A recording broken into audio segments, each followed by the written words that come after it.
అందరికీ ప్రైజ్ లాడండి. ఇక ఉదయకాల సమయం ఎందు మనం బైబిల్ గ్రంథాన్ని తెరిచి కీర్తనల గ్రంథము 6వ అధ్యాయంలో 6వ వచనం నుంచి 7వ వచనం వరకు చదువుకున్నామండి. నేను మూలుగుచు అలసి ఉన్నాను, ప్రతి రాత్రియు కన్నీరు విడుచుచు నా ప్రభు తేలజేయుచున్నాను. నా కన్నీళ్ల చేత నా పడక కొట్టుకొని పోవచ్చున్నది, విచారణ చేత నా కన్నులు గుంటలు పడుచున్నవి, నాకు బాధ కలిగించు వారి చేత అవి చివికియున్నవి. ప్రతిరోజు ఆయన ప్రార్థన ద్వారా, అంటే ప్రార్థనలో మనం దేవుని ఎలా మొరపెట్టుకోవాలంటే మూలుగుచు, అంటే మూలుగుచు ప్రార్థన ఎలా వస్తుందంటే మాటలు రావు.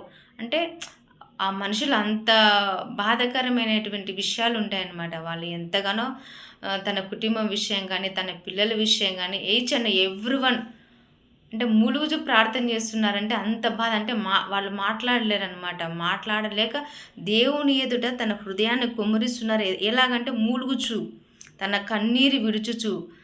దావీదు మహారాజు అంట, ఆయన ప్రార్థన చేస్తే, పడుకుంటప్పుడు కూడా ప్రార్థన చేస్తే ఆయన పరుపు తేలజేయుచున్నది. ఆయన ప్రార్థన విచారం చేత ప్రార్థన చేయవలడం కూడా ఆయన కన్నులు గుంటలు పడుచున్నవి. అలాంటి ప్రార్థన మీకును మాకును దేవుడు ధారాళంగా దయచేయును గాక. Amen. Hallelujah. Praise the lord.